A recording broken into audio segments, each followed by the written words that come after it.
नमस्कार, आप देख रहे हैं आर्य न्यूज। मैं हूं आपके साथ पल्लवी सिंह। उत्तर प्रदेश बुलेटिन की शुरुआत करेंगे कोरोना संक्रमण के मामलों से। आपको बता दें कि कोरोना संक्रमण के मामलों में लगातार अब गिरावट दर्ज की जा रही है। तो वहीं कोरोना की तीसरी लहर के कमजोर पड़ने पर अब राज्य सरकार ने एहतियातन लगाई गई पाबंदियों को हटाना भी शुरू कर दिया है। और इसी कड़ी में आज राज्य सरकार ने नाइट कर्फ्यू को लेकर एक बड़ा फैसला किया है। दरअसल कोरोना के मामलों में कमी को देखते हुए प्रदेश की योगी सरकार ने लोगों को राहत देते हुए नाइट कर्फ्यू समाप्त कर दिया।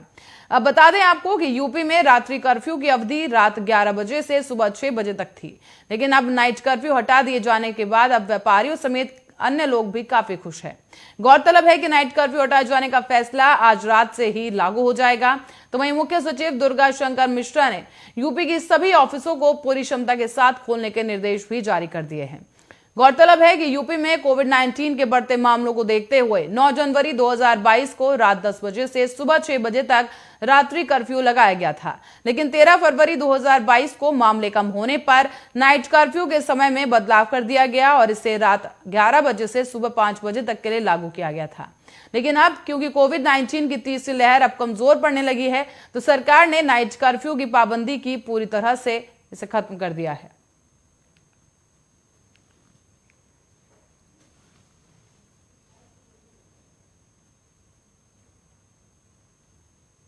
और उत्तर प्रदेश में कल तीसरे चरण का मतदान होना है, जिसको लेकर सत्तारूढ़ दल समेत विपक्ष ने चुनाव प्रचार एटी चोटी का जोर लगा दिया है। और चौथे चरण के लिए सभी दल अब मैदान में उतरकर जनता को लुभाने का प्रयास करने में लग गए। इसी कड़ी में आज सीएम योगी आदित्यनाथ सीतापुर में चुनाव प्रचार कर रहे हैं। उन्होंने इस दौरान सरकार की उपलब्धियों का जिक्र करते हुए बताया है कि जिले में 2 लाख से अधिक लोगों को आवास मिला। सीएम योगी ने कहा है कि 2017 से पहले जो सरकार थी उसकी संवेदना गांव विकास और महिलाओं के लिए नहीं थी, और आज सीतापुर में 2,30,000 लोगों को आवास मिला है। प्रदेश की बेटियां बेखौफ होकर अब स्कूल जा रही हैं और गुंडागर्दी खत्म हो गई है। उन्होंने समाजवादी पार्टी पर वार करते हुए कहा कि सपा का हाथ आतंकवादियों के साथ है। सीएम योगी आदित्यनाथ ने यह भी दावा किया कि भारतीय जनता पार्टी प्रचंड बहुमत के साथ सरकार बना रही है।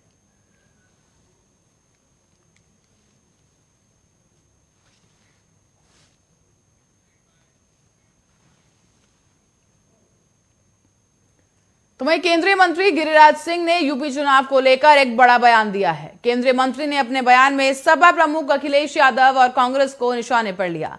गिरिराज सिंह अखिलेश यादव द्वारा जिन्ना से पटेल की तुलना करने को उन्होंने दुर्भाग्यपूर्ण बताया है और तुष्टीकरण की राजनीति कह दिया। साथ ही केंद्रीय मंत्री और बिहार के बेगूसराय से सांसद गिरिराज सिंह एक बार फिर से अपने बयान को लेकर चर्चा में है। इस बार उन्होंने अखिलेश यादव और कांग्रेस को अपने निशाने पर लिया।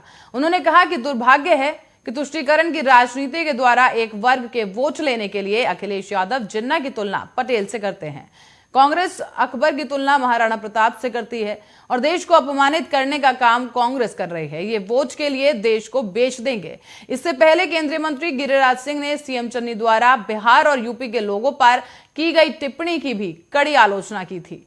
तब उन्होंने कहा था कि सीएम चन्नी ऐसा नहीं बोल सकते, बल्कि केवल मुख्यमंत्री चवन्नी ही ऐसा बोल सकते हैं।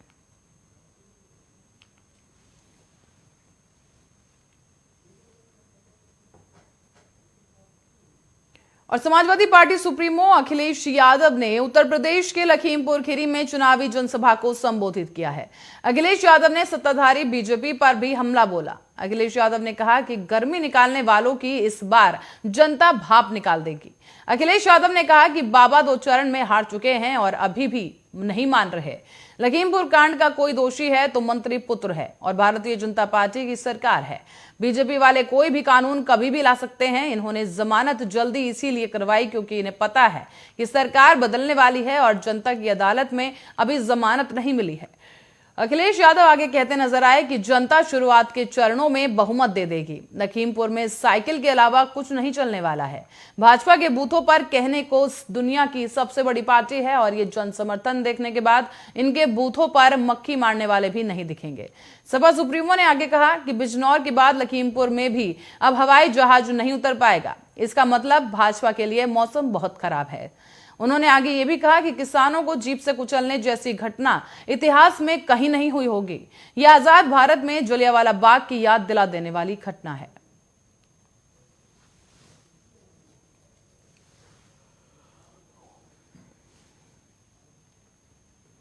तो वहीं उत्तर प्रदेश में कल तीसरे चरण के लिए वोटिंग की तैयारियां पूरी हो चुकी हैं। इसी बीच तीसरे चरण का प्रचार तो पहले ही थम चुका है, लेकिन सियासी दिग्गज चौथे चरण के प्रचार में जुटे हुए हैं। इस दौरान बीजेपी के तमाम दिग्गज चेहरे उत्तर प्रदेश में ताबड़तोड़ प्रचार करने पहुंचे। इसी कड़ी में रक्षा मंत्री राजनाथ सिंह यूपी के गोंडा जिले में प्रचार के लिए पहुंचे थे। रैली में उन्होंने अपने संबोधन के दौरान न सिर्फ उत्तर प्रदेश की योगी सरकार के विकास कार्यों और उपलब्धियों को गिनवाया, बल्कि विपक्ष पर भी करारा प्रहार किया है। इस दौरान राजनाथ सिंह ने राम मंदिर का भी जिक्र किया। राजनाथ सिंह ने कहा कि हम कहते थे कि हम आएंगे और राम मंदिर का निर्माण करेंगे, और लोग भी कहते थे कि जब भी चुनाव आता है भाजपा राम मंदिर की चर्चा करने लगती है। हमें भी लगता था कि प्रदेश की जनता का भी विश्वास नहीं है।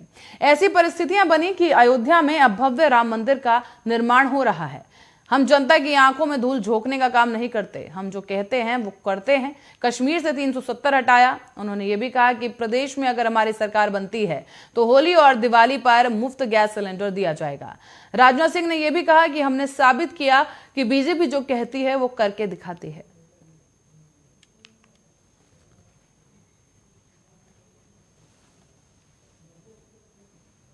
और समाजवादी पार्टी के वरिष्ठ नेता और पूर्व मंत्री और विधान परिषद में नेता प्रतिपक्ष अहमद हसन का आज लखनऊ में निधन हो गया है। उन्होंने डॉक्टर राम मनोहर लोहिया अस्पताल में आखिरी सांस ली। बता दें आपको कि लंबे समय से दरअसल वो बीमार चल रहे थे। इससे पहले भी उन्हें उत्तर प्रदेश विधानमंडल के सत्र के दौरान 16 दिसंबर को सीने में दर्द की शिकायत हुई थी, जिसके बाद उन्हें केजीएमयू के लॉरी किडोलियोलॉजी विभाग में भर्ती कराया था, और जहां पर उनसे मिलने मुख्यमंत्री योगी आदित्यनाथ भी पहुंचे थे। उत्तर प्रदेश के अंबेडकर नगर में जन्मे अहमद हसन के पिता बिजनेसमैन और मशहूर धार्मिक विद्वान थे। अहमद हसन ने इलाहाबाद विश्वविद्यालय से कानून की पढ़ाई की और बाद में वो यूपीएससी की परीक्षा पास करके भारतीय पुलिस सेवा के अधिकारी बने। उन्हें पहली बार 1960 में लखनऊ के डीएसपी का चार्ज मिला था और उन्हें अपने कार्यकाल में कई सम्मान भी मिले। विधान परिषद में नेता प्रतिपक्ष अहमद हसन के निधन पर सीएम योगी आदित्यनाथ ने दुख व्यक्त किया है। उन्होंने श्रद्धांजलि देते हुए लिखा कि उत्तर प्रदेश विधान परिषद में नेता प्रतिपक्ष अहमद हसन का निधन अत्यंत दुखद है। उनकी आत्मा को शांति मिले और सकुशल परिवार को दुख सहने की शक्ति मिले।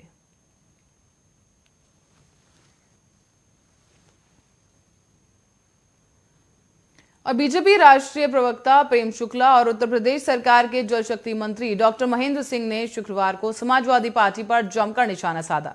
आपको बता दें, उन्होंने अखिलेश यादव के पिता मुलायम सिंह यादव मन से समाजवादी पार्टी के साथ नहीं है और उनका आशीर्वाद बहू की पार्टी के साथ है, कह दिया है।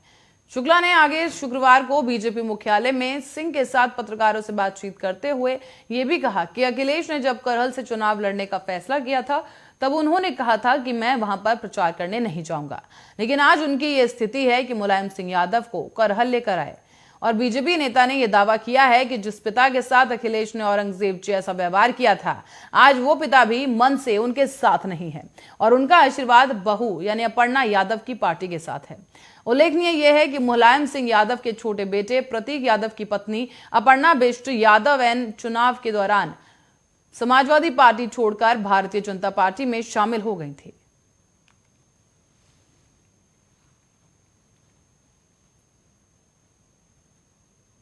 और उत्तर प्रदेश में कल तीसरे चरण का मतदान होने जा रहा है, जिसके लिए सत्तारूढ़ दल समेत विपक्ष ने अपनी ताकत झोंक दी है। वहीं अब बॉलीवुड एक्ट्रेस कंगना रनौत ने यूपी की जनता से बीजेपी को वोट देने की अपील की। अभिनेत्री ने अपने एक सोशल मीडिया अकाउंट पर एक वीडियो शेयर किया, जिसमें उन्होंने कहा है कि हमें अपनी चहेते योगी सरकार को वापस लाना है। कंगना इस वीडियो में बोलती नजर आई कि हम सब जानते हैं कि उत्तर प्रदेश में चुनाव चल रहे हैं और इस चुनाव कुरुक्षेत्र में हमारा एकमात्र हथियार है वोट। याद रखें, हमें अपनी चहेती योगी सरकार को फिर से वापस लाना है और इसीलिए भर भर के वोट देने होंगे। उन्होंने आगे कहा कि जब भी जाएं 3 से 4 लोगों को साथ लेकर जाएं। याद रखिए कि विजय का ये कीर्तिमान टूटे ना, एक भी वोट छूटे ना। जय श्री राम। बता दें कि कंगना ने इस वीडियो को शेयर करते हुए कैप्शन में लिखा, विजय का ये कीर्तिमान टूटे ना, एक भी वोट छूटे ना, जय श्री राम।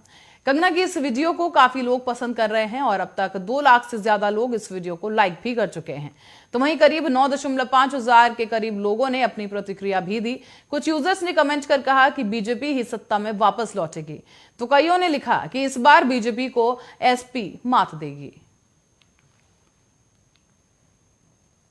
दोस्तों, हम सब जानते हैं कि उत्तर प्रदेश में चुनाव चल रहे हैं और इस चुनावी कुरुक्षेत्र में हमारा एकमात्र हथियार है वोट। याद रखें कि हमें अपनी चहेती योगी सरकार को फिर से वापस लाना है, इसलिए भर भर के वोट देने होंगे। और जब भी वोट देने जाएं, अपने साथ 3 से 4 लोगों को जरूर लेकर आएं। याद रखिए, विजय का ये कीर्तिमान टूटे ना, एक भी वोट छूटे ना। जय श्री राम।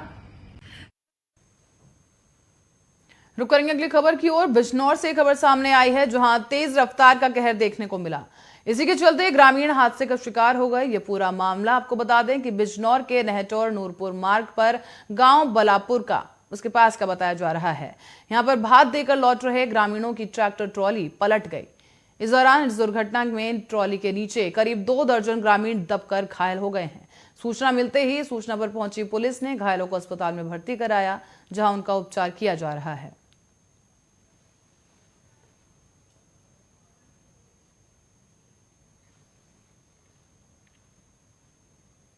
बिजनौर पुलिस और राजस्व विभाग की टीम ने संयुक्त कार्रवाई करते हुए एक बड़ा खुलासा कर दिया है। डीएम के आदेश पर सपा नेता और नगरपालिका चेयरमैन अब्दुल मनन को उनके खिलाफ एक बड़ी कार्रवाई करते हुए गैंगस्टर एक्ट में अभियुक्त की 1 करोड़ 74 लाख की संपत्ति कुर्क कर ली गई है। चेयरमैन और उनके परिवार के भाइयों और पत्नी के नाम पर 2 प्लॉट और एक शोरूम भी कुर्क कर दिया गया है। दरअसल जनपद बिजनौर के कीरतपुर नगर पालिका के वर्तमान चेयरमैन और सपा नेता अब्दुल मन्नान की गैंगस्टर एक्ट के मामले में डीएम के आदेश पर पुलिस और राजस्व विभाग की टीम ने 1 करोड़ 74 लाख रुपए की संपत्ति को कुर्क कर लिया है। प्रशासन की टीम ने अब अब्दुल का शोरूम और 2 प्लाट को कुर्क किया है। साथ ही कीरतपुर चेयरमैन अब्दुल का खिलाफ 1 दर्जन से ज्यादा मुकदमे दर्ज भी किए गए हैं। इस मामले में SP city doctor Praveen Ranjan Singh का कहना है कि कीरतपुर निवासी अब्दुल मन्नान गैंगस्टर एक्ट का अभियुक्त है और उसके द्वारा अवैध तरीके से गैंग बनाकर अवैध संपत्ति अर्जित की गई। डीएम के आदेश पर राजस्व और पुलिस की टीम ने संपत्ति को कुर्क किया है और संपत्ति की कीमत करीब 1 करोड़ 74 लाख रुपए बताई जा रही है। हालांकि चेयरमैन अब्दुल की तरफ से सभी आरोपों को सिरे से नकार दिया गया। कस्बा व थाना कीरतपुर निवासी अब्दुल मन्नान, जो कि गैंगस्टर का अभियुक्त है, उसके द्वारा अवैध तरीके से गैंग बना के अर्जित की गई संपत्तियों की आज जिला मजिस्ट्रेट बिजनौर के आदेशानुसार कुर्की की गई। कुर्क की गई सभी संपत्ति की कीमत लगभग 2.25 करोड़ रुपया है। आज राजस्व टीम तहसील नजीबाबाद, थाना कीरतपुर पुलिस ने मिलकर अवैध तरीके से एकत्रित की गई अर्जित की गई संपत्ति की कुर्की की है। कहना यह है कि पहली बात तो कार्रवाई मुझ पर गलत हुई। जो मुकदमे लगे, पहले झूठे मुकदमे लगाए गए थे मुझ पर। आप सब जानते हैं इस बात को। भाजपा सरकार में दबाव में, प्रेशर में आकर लोगों ने, नेताओं ने कुछ न कुछ मुकदमे लगवाए थे, वो सब झूठे थे। और उसके बाद में हमें गैंगस्टर के बाद में नोटिस दिया गया था। ये नोटिस मेरे हाथ में है। तो ये नोटिस में हमें बताया गया कि डीएम साहब को हम इसमें अपनी तरफ से अपना पक्ष रख के अपना जवाब देंगे। लेकिन आज जो कार्रवाई हुई उसका हमें कोई सूचना नहीं दी गई। वो हमारी यहाँ पे आके कार्रवाई कर दी और हमारी सारी संपत्ति जब्त कर दी गई है। कस्बा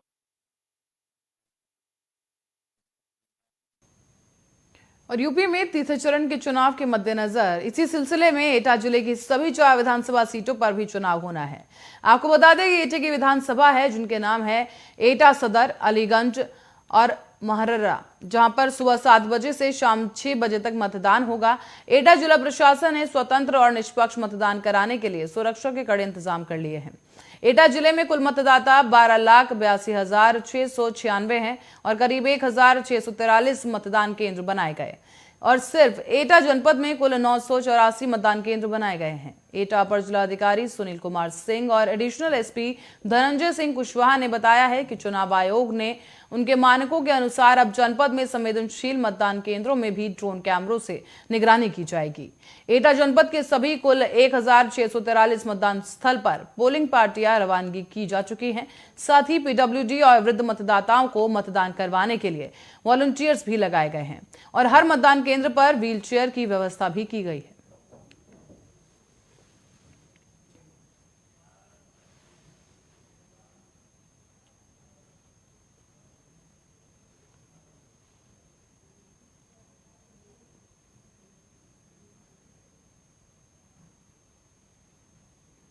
और यूपी चुनाव के तीसरे चरण के मतदान से पहले ही चुनाव प्रचार खत्म हो गया है, पर चुनावी माहौल में बीजेपी और समाजवादी पार्टी के समर्थकों के बीच प्रचंड बवाल देखने को मिला।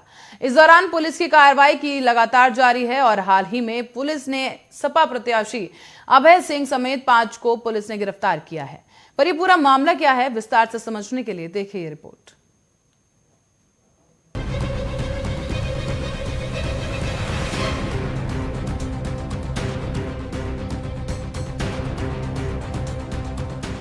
यूपी में 7 चरणों में चुनाव संपन्न किए जाने पर हर चरण के साथ सियासी पार्टियों के बीच का मतभेद भी चरम पर पहुंच गया, तो वहीं पार्टी के समर्थकों के बीच का द्वंद्व भी गहराता जा रहा है, जिसका एक उदाहरण देखने को मिला अयोध्या में। आपको बता दें कि अयोध्या में गोसाईगंज विधानसभा में नया विवाद खड़ा हो गया है।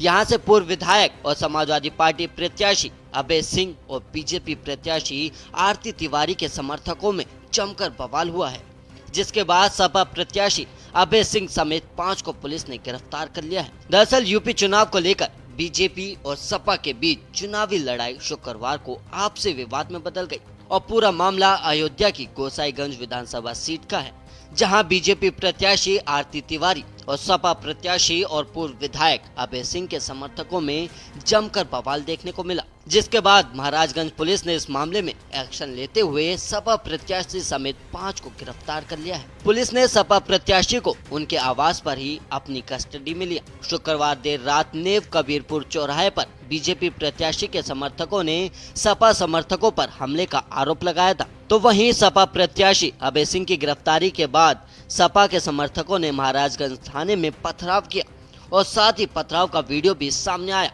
आपको बता दें कि महाराजगंज थाने से कुछ दूर रात 8 बजे के आसपास ये विवाद शुरू हुआ और ये विवाद कबीरपुर गांव के पास का बताया जा रहा है और विवाद में दोनों पक्षों की ओर से कई गाड़ियां क्षतिग्रस्त हुई। जब पुलिस ने दोनों समर्थकों को बुलाकर विवाद खत्म करने की कोशिश की तो वहां भी विवाद हो गया, जिसके बाद दोनों ओर से ईंट पत्थर चलने लगे और मामला संभालने के लिए पुलिस को बल प्रयोग करना पड़ा। हालांकि इस पूरी घटना को लेकर पुलिस का कुछ और ही कहना है।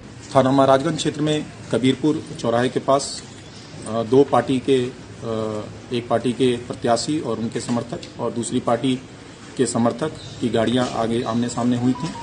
इसमें दोनों पक्षों का आरोप है एक दूसरे के प्रति कि पत्थरबाजी और फायरिंग की। दोनों पक्षों से किसी को किसी तरह की फायर आर्म इंजरी नहीं है। दोनों पक्षों द्वारा बताया गया है कि मामूली चोट एक दो लोगों को दोनों पक्षों से है, किसी को वैसी जाहिरा चोट नहीं है। मीडिया में तमाम जगह बहुत सारी चीजें भ्रामक इसमें फैलाई जा रही हैं। गाड़ियों के शीशे टूटे हैं। अब इसकी जांच की जा रही है कि किस तरह की घटना में एक दूसरे पे पत्थरबाजी में टूटी है या अपने तोड़ के पेशबंदी की जा रही है। मौके पे शांति व्यवस्था है। दोनों पक्षों द्वारा तहरीर दी जा रही है। प्राप्त तहरीर पे अभियोग पंजीकृत करके इसमें जो भी दोषी पाए जाएंगे उनके विरुद्ध कठोर कार्रवाई सुनिश्चित कराई जाएगी। पर गौरतलब है कि जिस बवाल को पुलिस छोटी मोटी झड़प बता रही है, ये बवाल इतने पर भी शांत नहीं हुआ। इसके बाद दोनों पक्ष थाना महाराजगंज में तहरीर लेकर पहुंचे तो वहां भी दोनों के समर्थक एकजुट हो गए और यहाँ भी जमकर बवाल काटा गया। माहौल बेहद तनावपूर्ण दिखा। दोनों ही पक्ष देर रात तक अपना अपना केस दर्ज कराने का प्रयास करते रहे और गौरतलब है कि अभय सिंह और खब्बू तिवारी दोनों ही बाहुबली माने जाते हैं। बीजेपी ने इस बार खब्बू तिवारी की पत्नी आरती को गोसाईगंज से टिकट दिया और वहीं अभय सिंह खुद सपा के टिकट पर चुनावी मैदान में है। गोसाईगंज समेत अयोध्या जिले में यूपी विधानसभा चुनाव के 5वें चरण में मतदान होगा और यहाँ 3 मार्च को वोट पड़ेंगे और 10 मार्च को चुनाव के नतीजे आएंगे। यूपी के बाहुबली कहे जाने वाले अभय सिंह का मुख्तार अंसारी से भी कनेक्शन है और इतना ही नहीं, कृष्णानंद राय हत्याकांड से लेकर सीएमओ हत्याकांड तक में अभय सिंह का नाम सामने आ चुका है। पूर्वांचल के बाहुबलियों में अभय सिंह और धनंजय सिंह ये 2 ऐसे नाम हैं जिनकी कभी दोस्ती की मिसालें दी जाती थी।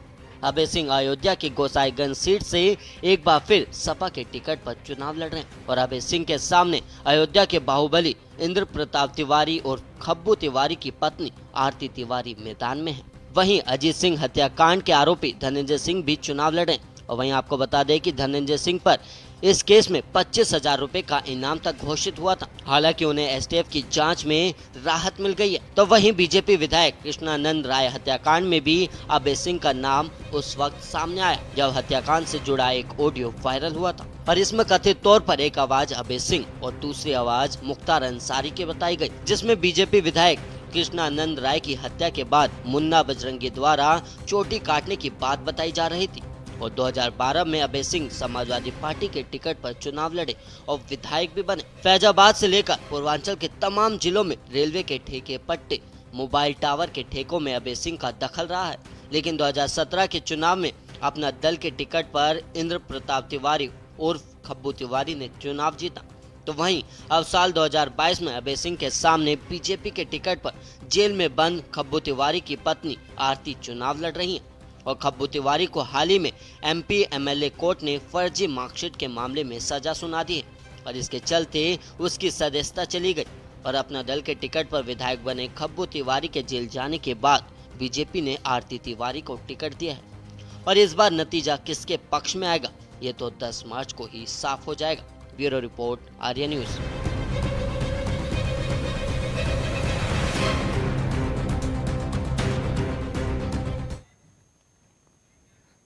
और इसी रिपोर्ट के साथ उत्तर प्रदेश बुलेटिन में फिलहाल के लिए इतना ही। आप देखते रहिए आर्या न्यूज।